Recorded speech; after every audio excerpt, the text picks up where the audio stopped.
Hello,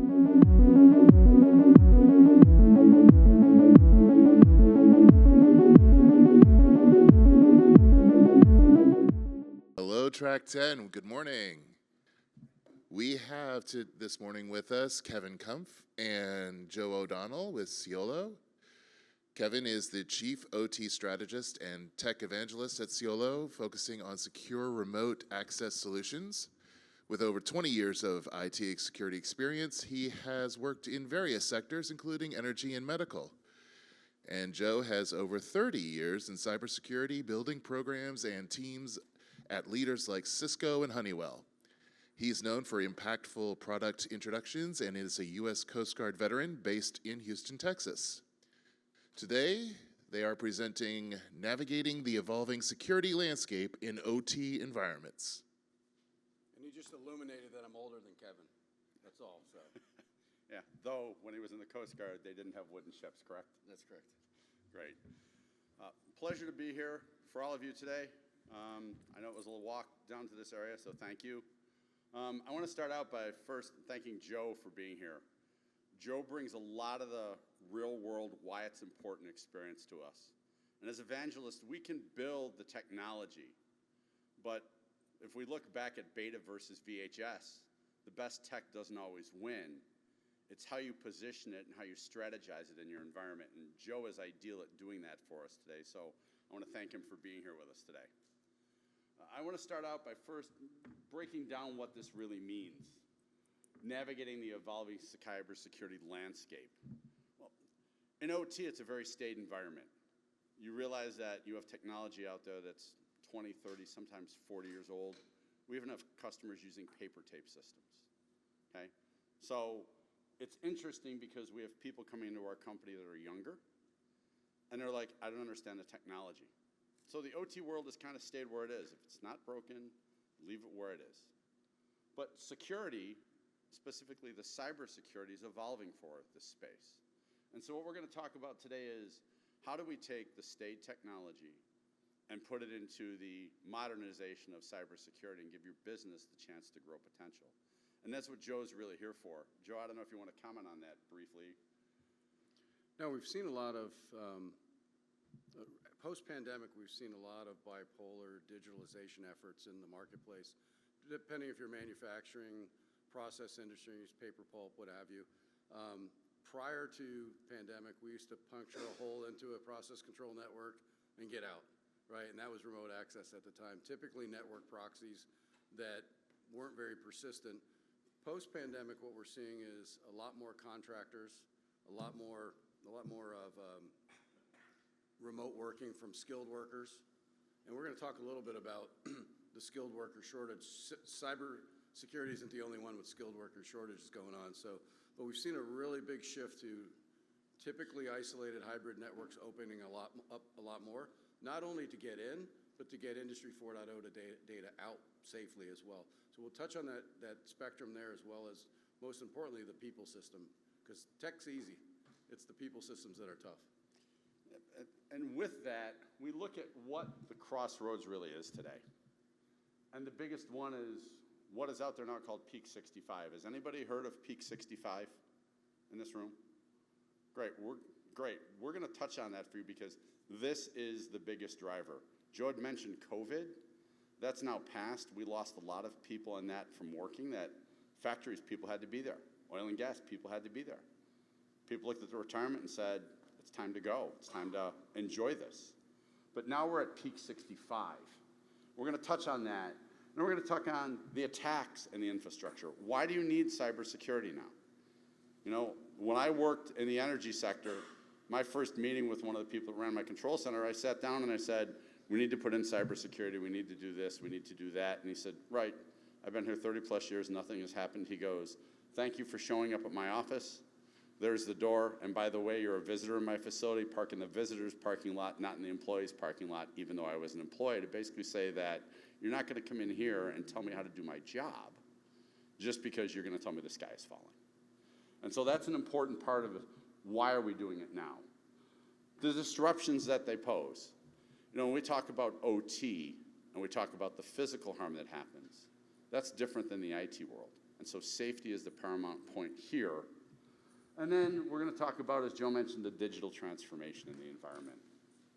And then the operational tech staff and the confidence of the IT tools. How many people here, show of hands, love the IT, OT camaraderie that we have out there? I see the smiles and the giggles out there. It's like, it's the biggest challenge. Kev, on that, let me jump in.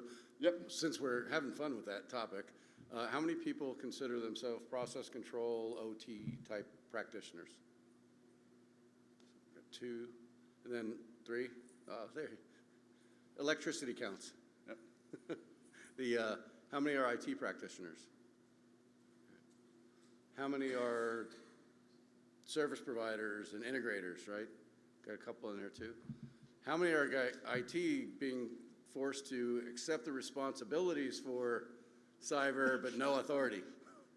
There we go, now we're rolling. All right, now we're all friends. Last point, Joe, thank you for bringing it up, which is the funding, staffing, and understanding of the OT people versus the IT people. I talked to somebody on the show floor today, and I said, so you do OT? He goes, well, I'm the only person that knows it doesn't stand for overtime in my company. That's pretty scary. So, Joe, why don't I hand this over to you about the Peak 65 and really the people part of it, because the numbers are there, but the reality of people understanding it is not. So there's this, and Kev's going to touch on it a little bit. It's called the deep, dark, dangerous section of OT. I personally think that, yeah, there's deep, dark, and dangerous aspects in industrial technologies, but I think they're more automated and more computerized and digitalized than many IT shops that we've seen, right? Much more dynamic. And if we can get the younger population to see that, we can then fill in the divot of Peak 65, which is for every 1 college student getting out of college, there's 2.8 people in the manufacturing industrial sector retiring. So who's going to make the cars? Who's going to make the paper? Who's going to make the food? Right? There's a big issue, and we as practitioners have to look at who's coming up, next person up, and what makes them want to work in these areas, which I think are very dynamic. Like if you're dealing with robotics, that's like having a big kid's toy, right? Just a little more dangerous, right? So how do we attract the student population to come into this marketplace, which has a bad connotation and some stereotyping that I think is incorrect, right? Yes, there is some textiles and other things that you probably don't really want your kid to work at, but for the most part, some of you all in here that are OT and IT practitioners are pretty innovative and are driving the productivity of the next generation. So as we go through this, we can look at the different various, if you can think of any ideas, please throw them at us, because we're all learning on how to get over this speed bump. Because cyber's not the only one with 1 million worker shortages, for sure. And just to add to that, the Generation Z population is smaller. Okay? We saw that with people coming home from the wars, a lot of families, a lot of children, multi-generational. Now, if you look at it out there, the Generation Z is very different. They grew up in the world where we had the robots, we had the things we built with our hands, the little nuts and bolts toys, the Tinker Toys. Today, the kids are given a tablet, and they create visually, and that's great, and they're very artistic, but they don't translate that into thinking in this industry. They translate that into the tech they're using in their hands. And so they want to go into tech. And yet, if you look at what they're doing with the tech, it's actually coming from the manufacturing world. They're designing things. How many of you have seen these games that my wife and her friends play, the farm and build these buildings and all these other things like that? Isn't that designing? Isn't that architecture? Isn't understanding how to put the parts together? You're using a technology tool, but it's really thinking in that architecture, build, manufacture way. And so this is a key piece.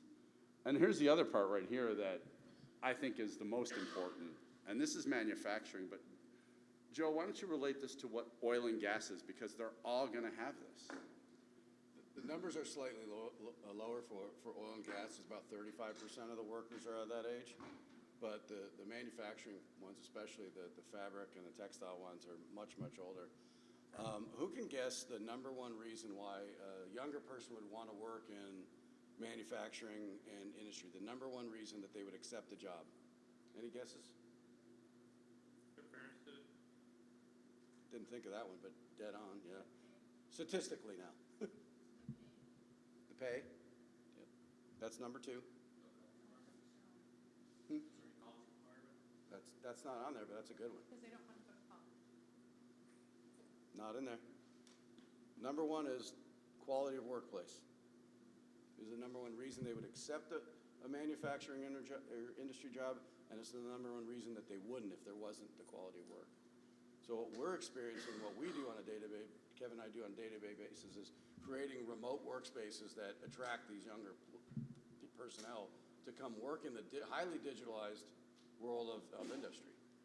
And if you look at, we're digitalizing more things in industry than on the enterprise carpeted floor. Right? We're digitalizing the way food gets made, beer gets made, machinery gets built, robotics transfer things from one site to the other. It's actually a really exciting environment to work in. And it's our job as practitioners to show them how we can give them safe tools. And that's why we're talking about this topic, because we see the front line of how they react to the workplace and how it is actually safe. It is actually highly digitalized, and it is quite creative. One of the key pieces that we're missing here is the tech transfer of knowledge. How many people out there still have 4-wire, 2-wire, old systems that only one guy knows how to use, that can hear a sound across the factory floor and know what his machine is doing at any given time? How do you teach that? Exactly. And now the problem is the time is that we've had that gulf of COVID, and now there's retirement. And a lot of people coming in don't want to take the time to train anybody else. They feel it's been job security for so long that if I train somebody else in this, I'm going to lose my job or somebody else is going to take it. We've seen that in the IT world with the help desk, right? How many people have been in companies? I was in a company where they called people in a room and said, your job's going away in 3 months. Your replacements are going to be brought in. You're going to train them, and then you're going to go away. Super motivating, huh? Yep. Question? No, I was one of those people. Exactly. So it's the demotivation factor of, instead of saying, let me show you everything because I want you to be successful, it's like, let me just get out of this career path here, knowing what I know, and then you can come in and deal with the mess. Kind of a sidebar question. How many folks in here consider themselves mentors in their business? Good portion. Good. Yep. That's what's really going to take to that mentoring mentality, especially in some of these areas where it is perceived. We need to get their perception that it isn't dark. It is dangerous, yes, but it's not dark, it's not dirty, it's actually digital. So we're trying to add that extra D to eliminate the first 2 Ds. Oh, yeah. I'm sorry. Yeah, you can, if you want to grab the mic. Yeah, it comes loud. out of the stand. You can. Yep. So here's a question for you on top of that. Several people raised their hand for mentoring, right? How many of you in your job description, your boss views you as a mentor? And that's the important part, is that's part of the job that a lot of you have to embrace. So you have to have that transition plan. Everybody talks about it in life as if you're going to pass on, well, you better make sure somebody's got the transition plan for you. In your career field now, when you want things like this to keep going, you have to have a plan. It's also how you get a promotion too, right? You have to have your predecessor, or backfill's a bad word, but you have to have the person that's going to do your job for you to get to the next level as well. This slide here, this quote came out of the USA Today article. That's something that you should all take back to your management and HR and say, here's the perception that we're having a problem with. The industry sees it. The analysts see it. Labor departments see it. Everybody else. If you're going to do this, you need to start having people come in here with no experience and make things happen. Because everybody throws out there, especially in the IT world, you need your CISSP. They have no clue about it, but we're seeing it in OT jobs too, where you need your CISSP. Guys, did you know there's OT certifications out there that you can get that are really more applicable than a CISSP? But what does the HR requirement come out and say? I want your CISSP. How many of you think that's going to help you in the OT world? Nobody. Why ask for it? This is where you have to change the perception in your organizations. Since we have so many IT people here today, does this look familiar to you?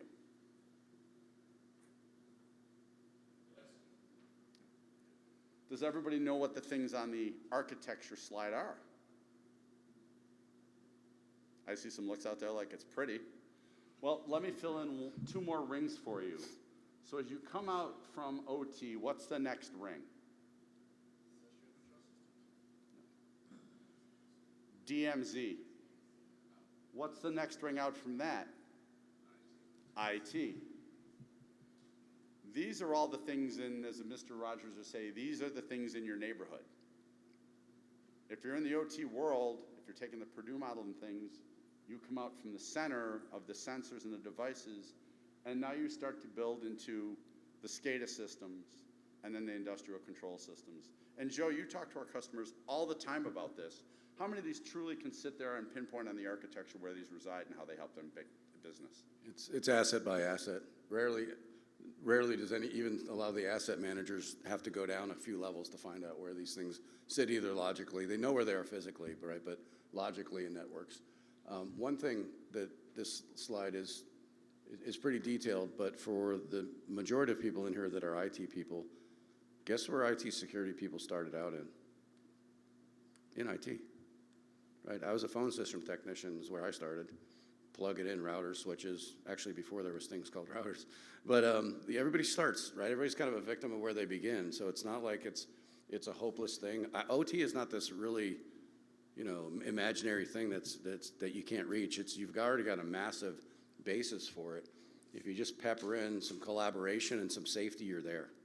I know that's, not necessarily sugarcoating, but it's not that far of a reach for IT people that have good chops in security and in IT to really lend a hand to the asset owners who really might not know much about IT, right? But they're being imposed IT things in their world. We're finding it where a lot of the synergies and customers that we kind of play UN between the two groups. And man, when they collaborate properly, sparks fly, innovation happens, and things really get done. That wall of us versus them dissipates. We have clients that use our tool basically to say, this is the only tool that IT and OT agree on. Find that tool. Find that hill to take together. Start there. Don't try to do too much. And then this just becomes a big working session on where things sit, where things lie, what I can do, what IT compliance things that I can impose on these things, because they don't know what you know in OT, and in many times you don't know what they know in IT. So it really sounds really a little cheesy, but it is all about collaboration and finding out what makes IT tick, what makes the asset owner tick, and just take a hill. You don't have to do the whole zero trust thing overnight. Find a use case that you both can benefit from and start there. We found that really works out well. One other thing to add to that is, Joe said that security starts out in IT. What starts out in OT down at the field level devices? Safety. So as you go from the OT model outbound, it's safety that's first. As you go from the IT model inbound, it's security.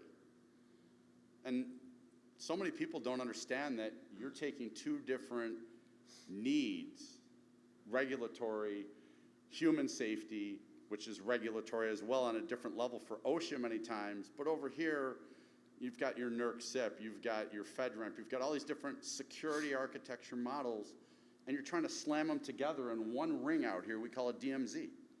And now people are trying to push security into OT. How many of you would go out to your IT people and say, we have to make sure that that web browser and that web server is up because human safety is on the line? They'd look at you like you're crazy.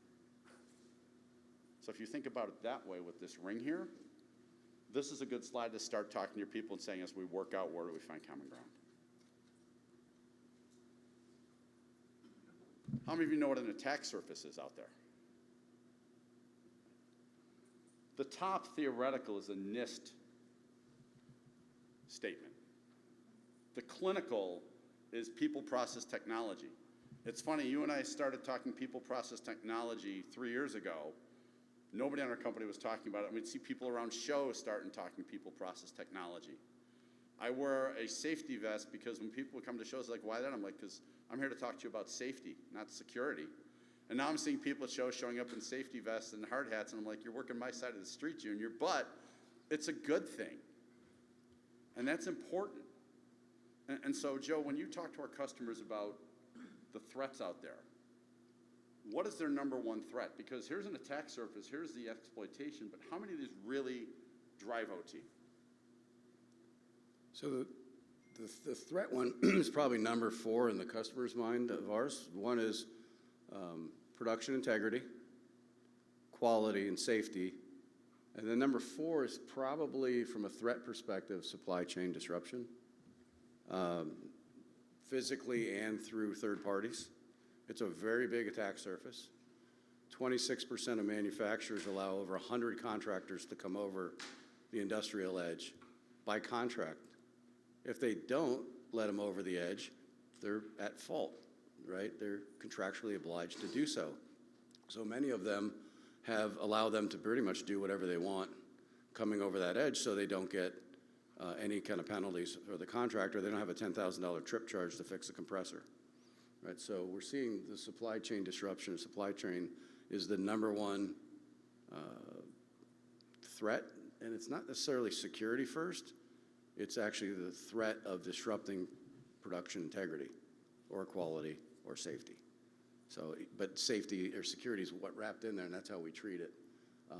They're not really worried too much about the data aspect of things, but the supply chain disruption, which leads to the financial challenges, because they're making soda, beer, cereal, gas, whatever, that gets stopped through supply chain, some disruption, that impacts financially. And they know, our customers know by the minute how much dollars and cents that line is down will render them. So it's not like a guess. They know exactly how much productivity that line should have. Exactly. And the other losses up here tie into IT. And so now you have common ground to say, look, I can solve my human safety concerns, and you can solve your reputational loss on the IT side if something happens here. Because they're worried about the reputation. They're worried about the image out there.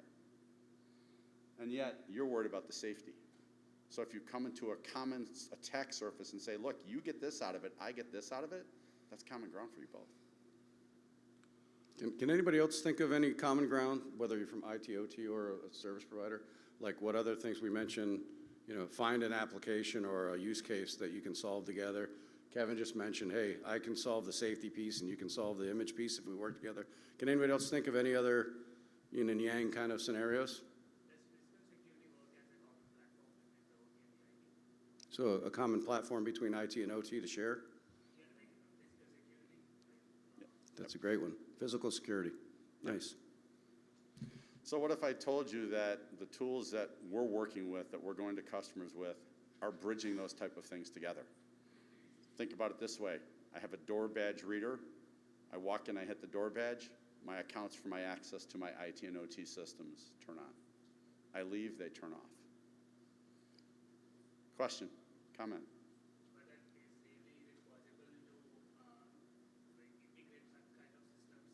Absolutely. Yes, sir. We have all the integrations for physical access in the cloud for most companies, so that's another point of intersection. Because I look at that and I have to review the apps that manage physical security on sites. So what if the card is stolen? Like you were saying that you can integrate it with a card. Yeah, because now you have multi-factor authentication, which is an IT tool coming into OT, which is something you have and something you know. So you lose the something you have, you still know something, but you can't get in. Isn't that high risk though? MFA is that double-edged sword where they say that, but that is to the point now where this is, once again, the physical security, this is the internal processes, this is the control. The trust no one approach has to always be out there. That's the zero trust model that's been out there.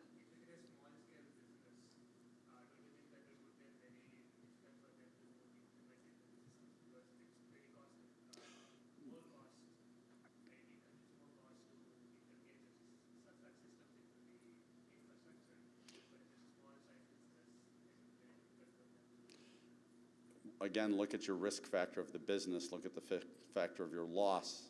There's a lot of small-scale businesses out there that we deal with that have more high-risk things than large businesses out there. Because the small-scale businesses are more intimate, hands-on. You've gone to the customers, Joe, where you, as you said, they know their assets. You say, what's your loss? What's your downtime if this goes down? And they're like, I don't have a clue. The small ones really know, because it's their wallet, right? It's coming out of their pocket, not some investors. Yep, question? You don't have multi-agency for the access management. A site can be shut down if the region goes down. Yes. So, okay. I mean, Yep, there's ways that the industry is now working on these type of things, and that's one of the things we're working on. You're mentioning directory brokerage. It's now a thing in industrial. It used to not be. I know. They're good. So this is your attack surface, and this is your people process technology. It doesn't matter what the widgets are out there. It doesn't matter what the intersection is. What really matters is you have to understand the surface itself. And so this is a good diagram that, you know, Joe and I and others have put together and said, what are people really reaching out to? And if you look at this, you probably have a lot of these things in your environment on both sides. So if we take it from there and we say, here's what your threats are, and this is the statistics that have come out from SANS. How many of you look at the numbers here from SANS and say, these apply to me for ICS/OT? I'll step back. How many people follow and do SANS for the OT piece, the 5 critical controls? Couple heads shaking?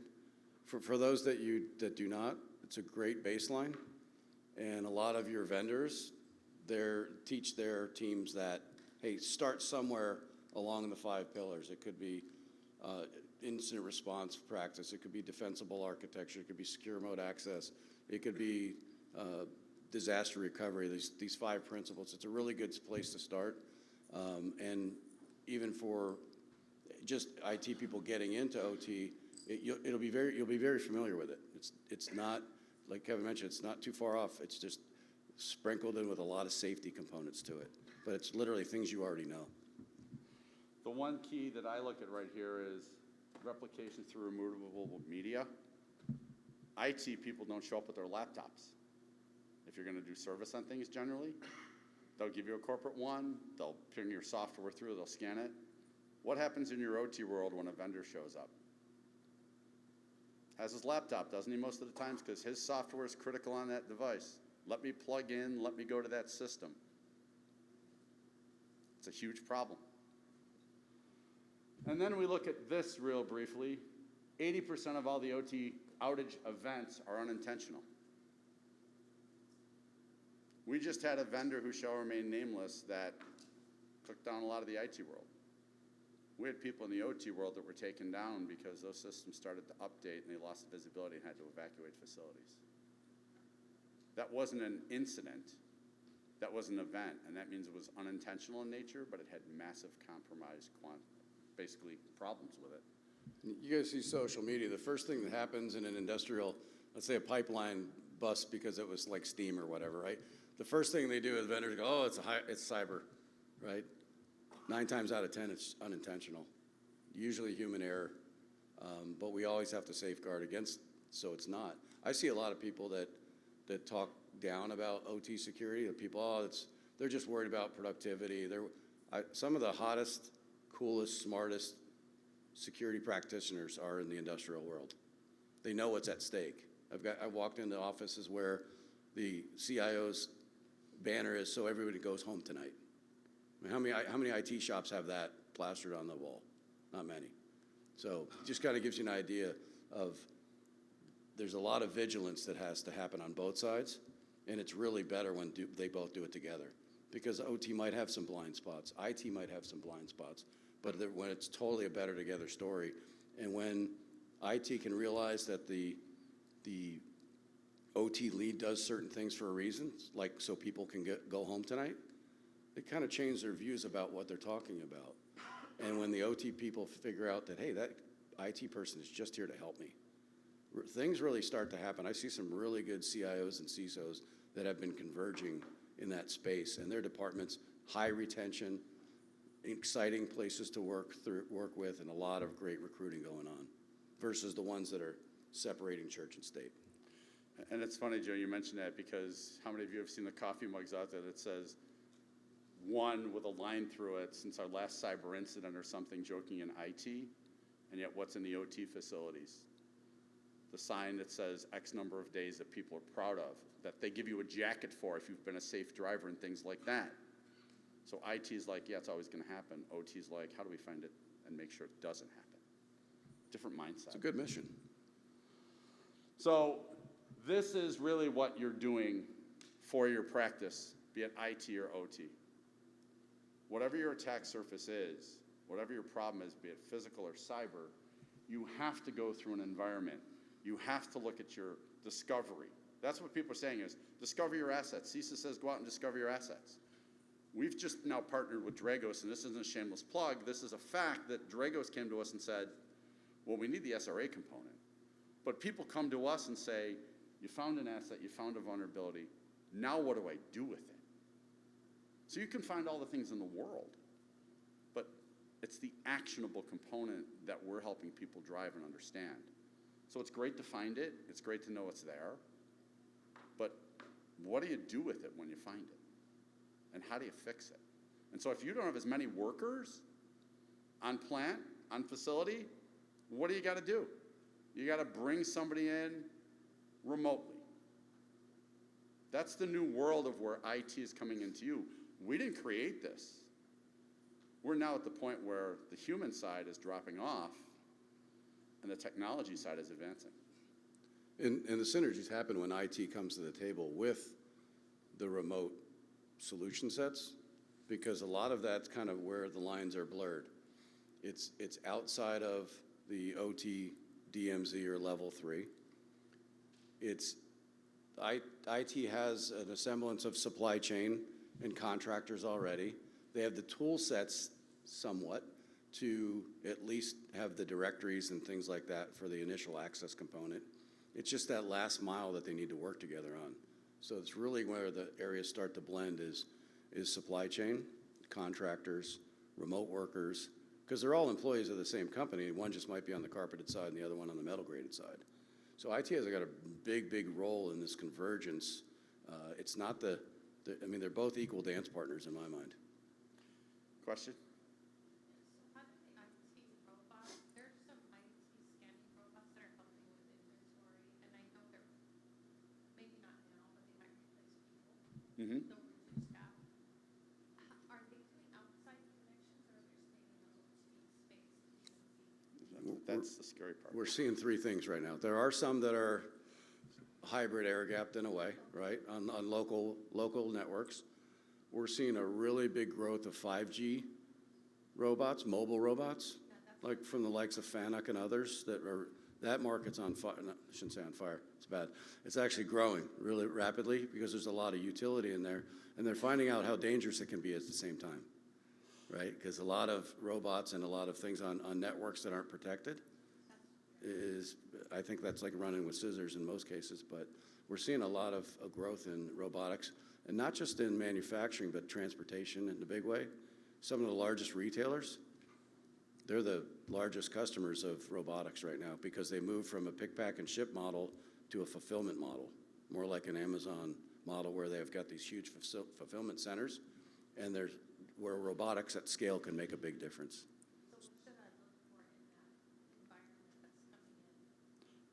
You have to ask questions. This is the big point here is, if you ask a plant manager, to Joe's point, what does that do and how does it line up and what's the security around it? How many plant managers know cybersecurity?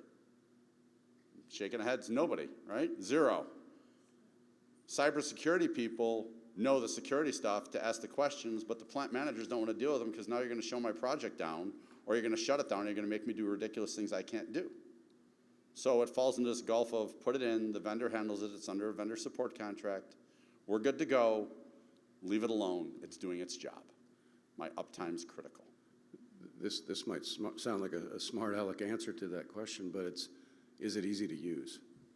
That question ties back into safety, right? Because people just want to get their work done. They're not hackers, right? They want to get their work done, and if it's not easy to use, they'll figure something else out. And that's when the human error comes into play. They'll just go around the systems. Oh, I'm tired of logging in 7 times just to get to my work, right? To get to robot, right? Or I don't want to use jump boxes because they take forever, and I'll just figure a way out. It's not illegal, but it's dangerous. So the first question that leads to a safety outcome is, what can I do that's easy to use? And then you can decompose the questions on, okay, what are the connectivity controls? While they're in my house, what can they do? Right, you've got the access controls figured out. The connectivity controls, what are they? And then what are my supervisory controls once they're in my house? Can I record them? Can I audit them? What do the logs look? Can I export that to a SIM in real time, right? Is it API based? Those are the questions that you can start asking. But first off, is it easy to use? Because if it's not easy to use, they're going to circumvent it and create safety and security challenges. Not on purpose, but it's just human error stuff, as Kevin mentioned before. The unintentional accidents far outweigh the cyber accidents. And so with that point, this is where you get the culture clash, the CIA versus the EAC that we've talked about. Both looking at the same glass, but different sides of it. And this is so critical because then you get to this perspective when you talk to management, which is they're looking at the same number, but you see it from different sides. And both of them are right. You can't see a 9 from the bottom and say it's a 6, just like you can't see a 6 from the bottom and say it's a 9, but you're both looking at the same thing. So it's all about your lens. Trick of the trade, safety. Kind of building on that trick of the trade. The quickest way to get security budget in OT is to say what word? Safety. The board, the CXOs know safety because they have to report to Wall Street and others and board members on that. I mean, you don't have to BS them, right? But again, it's surely about safety. But if you know that that's what makes one of the 3 pillars that makes the plants work, it's a great way to get budget for your projects is to weave in truthfully and factually safety and get the safety managers behind you in that. You'll get budget or projects as a integrator. And the other part is if you can take an IT tool and utilize it for OT or vice versa. And we're going to show you that in a slide here, but I wanted to touch on how many of you have heard of zero trust? How many of you hate the term? Okay? Everybody hates the term because nobody had a definition of it. It's 800-207. The model now is everything you're doing across the top. The new addition to it for the zero trust maturity model is now visibility and analytics, automation and orchestration, and governance. How do you do those things in OT when you don't have a SIM, you don't have a SOAR, you don't have a tieback to do that, right? And you're not going to go out and buy those tools. You're not going to put them in OT because nobody's going to manage them. But where are those tools residing? Those are the tools that you are trying to put up as replace the kind of human infrastructure, right? Like when the humans cannot go and do something, that is where you're replacing the IT and that is the automation and the automation. Yep.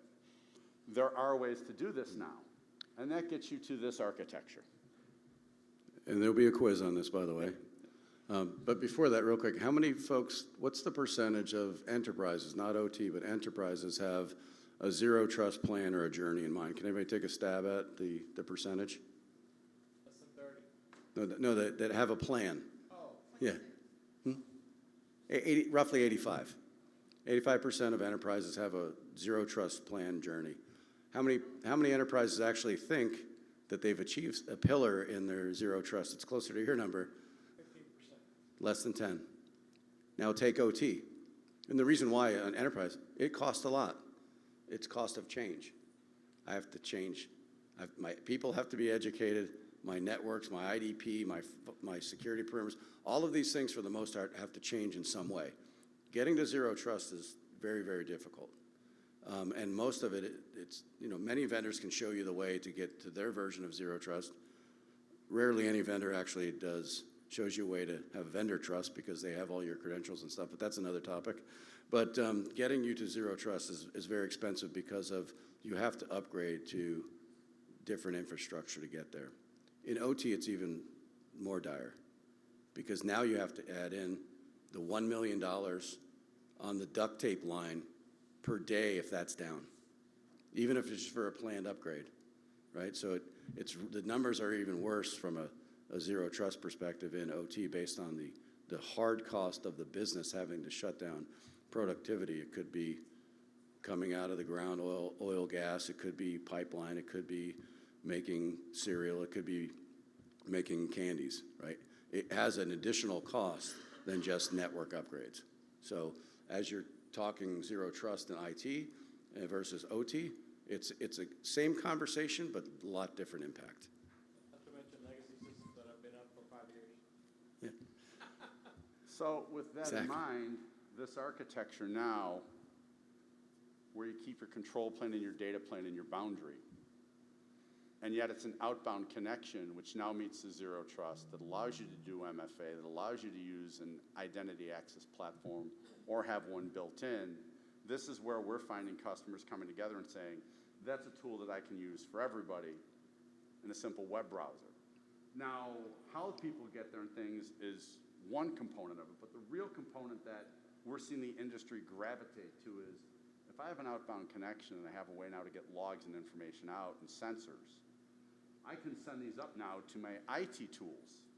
That now I have somebody up there that can put a whole context baseline together and understand that I see this go off in OT. What does that mean? Let me let them know. And now we're seeing people in building automation systems from temperature. We're seeing user access, as you talked about. You're seeing systems that need to be patched. You're seeing assets that are now found. Guess what you're building? You're building baselines in OT using the experience of your IT team. But the one factor that you keep up there, the human in the loop, that's your safety, that nothing gets done until that person says, we can do this.